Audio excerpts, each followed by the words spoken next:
The story we have traced is not merely a history of ancient, impersonal events. It is our autobiography written on a cosmic scale. The narrative that began in a state of incomprehensible energy and unfathomable density did not simply create a universe out there. It meticulously established the precise conditions from which galaxies, stars, planets, and life itself would one day emerge.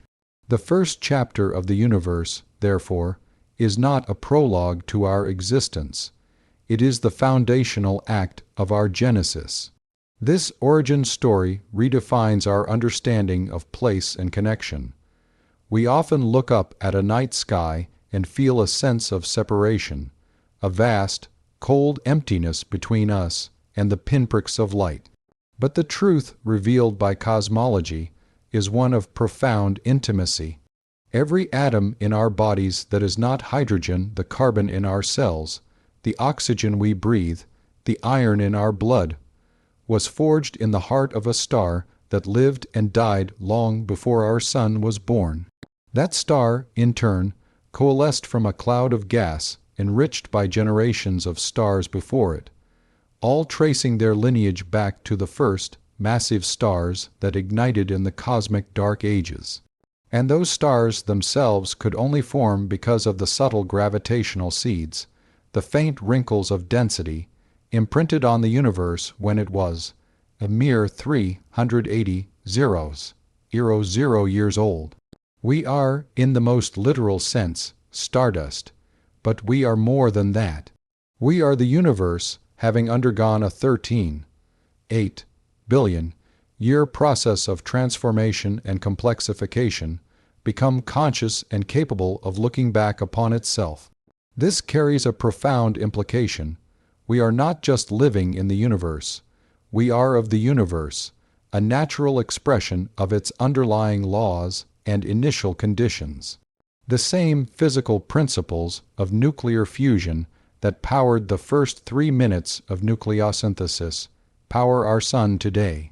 The same force of gravity that sculpted the first galaxies holds our planet in orbit.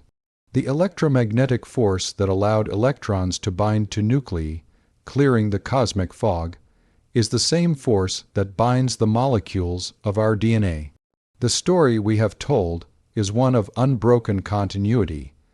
The laws of physics have remained constant, acting as the immutable grammar with which the cosmic story is written.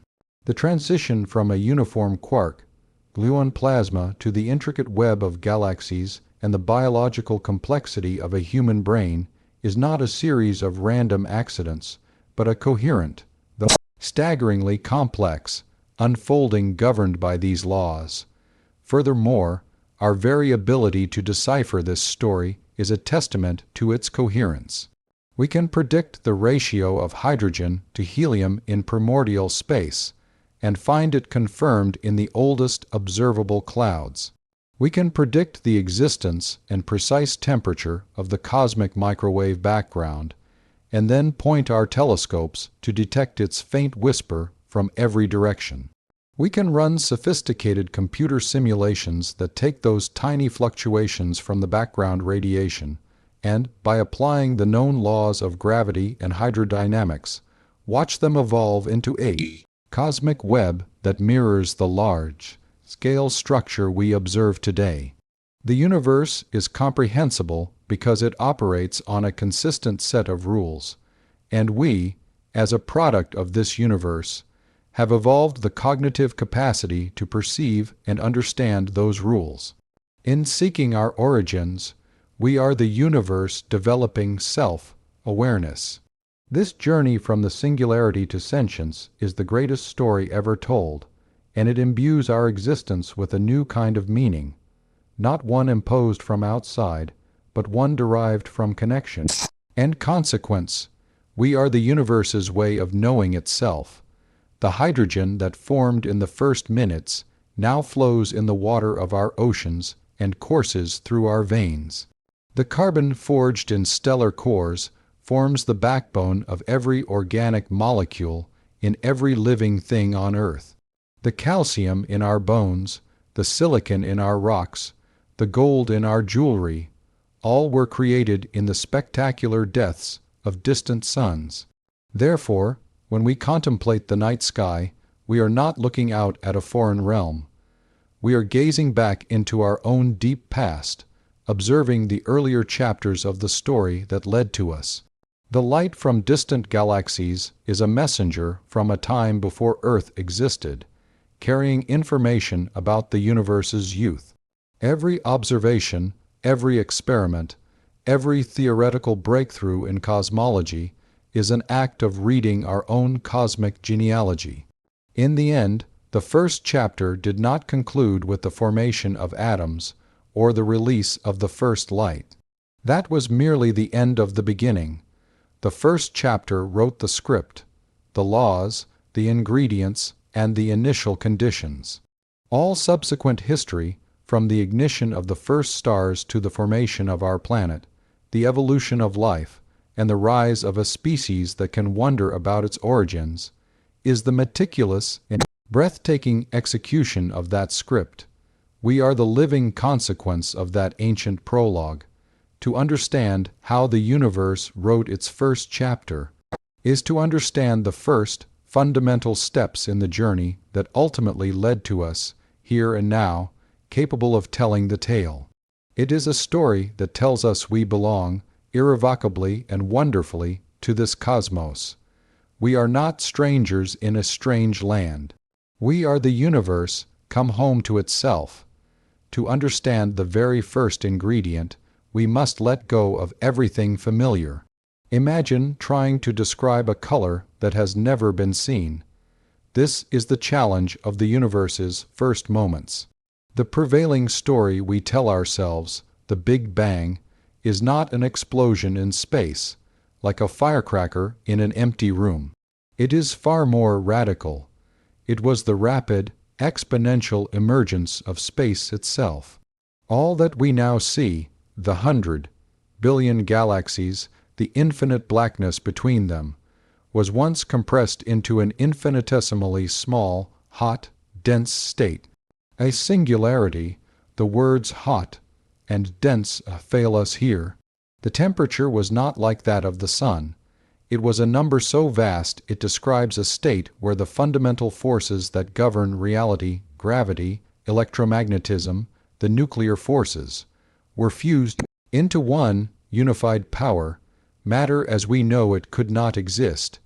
There were no atoms, no protons, not even the particles that make them up. There was only a roiling, primordial energy. Then, in a fraction of a second so small it defies human intuition, the first tick of cosmic time, space began to inflate. This wasn't a leisurely expansion. It was a runaway stretching, where space itself expanded faster than the speed of light, magnifying that initial seed of a universe to a scale beyond comprehension. As it ballooned, it cooled, and with that cooling, a profound transition occurred, like water freezing into ice. The single, unified force began to differentiate. Gravity peeled away, becoming its own entity. Then the strong nuclear force, which would later bind atomic nuclei together, separated. This release of forces fundamentally changed the landscape of reality. The universe was now cool enough, though still immeasurably hot, for the first permanent particles to condense from the energy field. From that seething broth, the most basic building blocks flickered into stable existence, quarks. These are the fundamental constituents of protons and neutrons. And then, almost immediately, as the temperature plummeted further, these quarks bound together, 3 at a time, forming those very protons and neutrons. This was the moment matter truly became permanent. Before this, particles and antiparticles would annihilate each other in flashes of energy. But a slight, mysterious asymmetry in the laws of physics allowed for a tiny surplus of matter to survive. Every single proton and neutron in our bodies, in every star, in every planet, owes its existence to that surplus forged in that first second. The universe was no longer a featureless soup of energy. It had its first tangible, enduring constituents. It had written the opening sentence of its story not with words, but with the very kernels of atomic nuclei, setting the stage for the next, crucial act, the construction of atoms themselves. For the first few minutes of its existence, the universe, now expanding and cooling rapidly, resembled the heart of a star, but a star that was everywhere, filling all of space. It was a seething, opaque plasma, a frenetic soup of protons, neutrons, and electrons, all bathed in and constantly buffeted by an intense blaze of light. The nuclei born in the first second were now about to engage in the first act of cosmic alchemy, building something heavier from the simplest parts. This was the epoch of Big Bang nucleosynthesis, the universe's first and most fundamental forging process. The protons, which are simply hydrogen nuclei, were abundant. Free neutrons, however, are unstable and decay with a half-life of about 10 minutes. The race was on. As the universal temperature dropped to around 1 billion degrees, conditions finally became favorable for these particles to stick together despite their fierce electromagnetic repulsion. A proton and a neutron could collide and fuse, forming a nucleus of deuterium or heavy hydrogen. This was the critical bottleneck. Once deuterium formed, the path was open for a rapid sequence of captures. Another proton or neutron could attach, forming helium-3. Two deuterium nuclei could find each other. In a cascade of reactions that lasted only a few minutes, nearly all the free neutrons were mopped up and locked into the cores of helium-4 nuclei. The yield of this brief universe-spanning fusion event was determined by the initial conditions: the density, the expansion rate, the balance between matter and radiation. When the temperature fell too low for further fusion, the process halted as abruptly as it began. The result was a cosmic chemistry set of profound simplicity, yet with staggering implications. By mass, about 75% of the ordinary matter in the universe remained as solitary protons. Hydrogen, nearly 25%, was fused into helium-4. Only trace vanishingly small amounts of lithium and a few other light elements were forged, nothing heavier. No carbon for life, no iron for planets, no gold for jewelry. The universe had created the two primordial elements, the foundational ingredients for all future structures. This first 3-minute chapter of cosmic chemistry left an indelible fingerprint on the cosmos. The predicted abundances from this process are not just theoretical. We can measure them.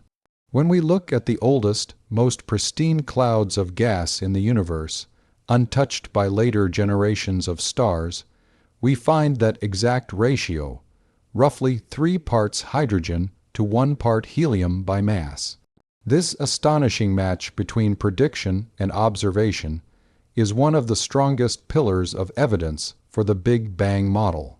It tells us that the universe was once indeed hot and dense everywhere, and that the laws of physics we understand in our laboratories today were actively writing the recipe for the cosmos in those first few minutes. The stage was now set, but it was still a dark, featureless stage. The next step would require the universe to cool for hundreds of thousands of years more, to allow these free nuclei to finally capture electrons and become complete neutral atoms, clearing the cosmic fog and letting in the first light. For nearly 380 years, the universe remained a place of profound opacity. It was not dark, but blindingly bright, a searing, impenetrable fog. The primordial nuclei forged in the first 3 minutes, protons and helium cores, drifted in a dense sea of free electrons.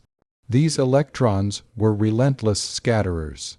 Photons, particles of light, could not travel any meaningful distance without crashing into a charged electron, being deflected, absorbed, and re-emitted in a chaotic pinball game. The universe was a plasma, a glowing, opaque soup where light was perpetually trapped, and no structure could be seen through the glare.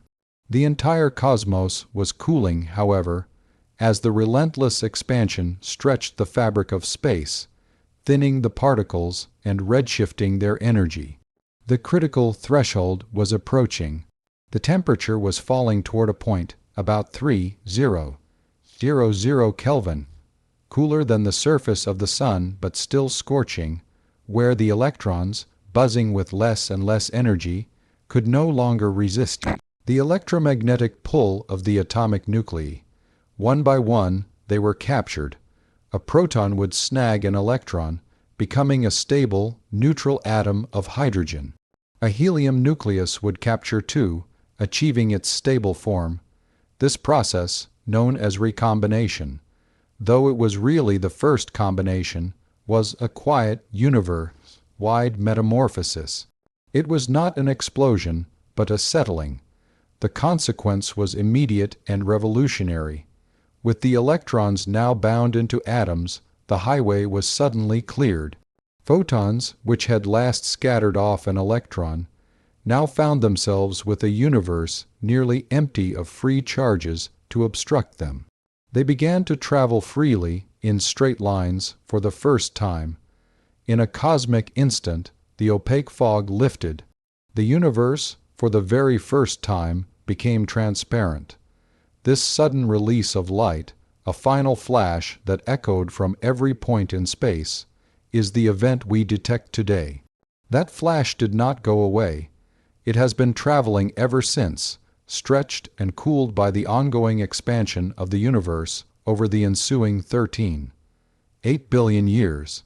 The brilliant, visible, light glow of that last scattering surface has been redshifted all the way down into the microwave part of the spectrum. We now perceive it as a faint, cold, nearly uniform bath of radiation permeating every cubic centimeter of space, the cosmic microwave background. It is the oldest light we can observe, a fossil from the end of the universe's dark, formative age. But this fossil is not perfectly uniform. When we map it with extraordinary precision, we see it is modeled with tiny variations regions ever so slightly warmer or cooler than the average by mere millionths of a degree. These are not flaws. They are the imprints of sound waves coursing through the early plasma, the gravitational fingerprints of the slight overdensities that existed at that time. These minute temperature differences are a snapshot of the universe's texture at the moment of first light. They are the seeds of all future complexity, frozen in time on this most ancient of photographic plates. The transition to atomic matter was therefore the universe's crucial act of revelation. It cleared the stage, cast the first light, and in doing so left behind a precise blueprint, a map of its own potential, that gravity would spend the next billions of years meticulously bringing into being. The universe, now transparent and filled with a near-perfect sea of neutral hydrogen and helium atoms, entered its dark age. It was a profoundly simple and quiet cosmos, vast and unadorned. There were no points of light, no galaxies, no stars. Only the fading afterglow of that first light, redshifting further into darkness with every passing eon. Yet, written into the fabric of this seeming uniformity was the entire destiny of the cosmic story. The minute variations in density, those faint whispers of warmth and coolness captured in the cosmic microwave background, were the only plot points in an otherwise blank page. They were the universe's first and most crucial investment in its own future. Gravity is a patient and relentless author. It began to work on these imperfections. A region of space with just a few more atoms than its surroundings possessed a slightly stronger gravitational pull. Over millions of years, this tiny advantage allowed it to draw in more material from its surroundings, growing slowly stronger and denser. As these pockets condensed, the dark matter, the mysterious, invisible scaffolding that makes up most of the universe's mass, began to collapse first, forming vast, faint halos. These halos acted as gravitational wells, attracting the ordinary atomic gas. The universe was no longer a smooth soup. It was becoming a web of filaments and knots, a cosmic canvas gaining texture. Within these collapsing clouds of primordial gas, the next great transformation was brewing. As the gas compressed, it heated. For eons it simply simmered, radiating away its heat as faint infrared light. But eventually, in the densest cores of these clouds, the temperature and pressure crossed a threshold that had not been seen since the first 3 minutes of the Big Bang. Thermonuclear fusion. Reignited, a proton, a hydrogen nucleus, fused with another, forging deuterium and releasing energy. A chain reaction began. The first stars, known as population Roman 3 stars, were born. They were not like the stars of today.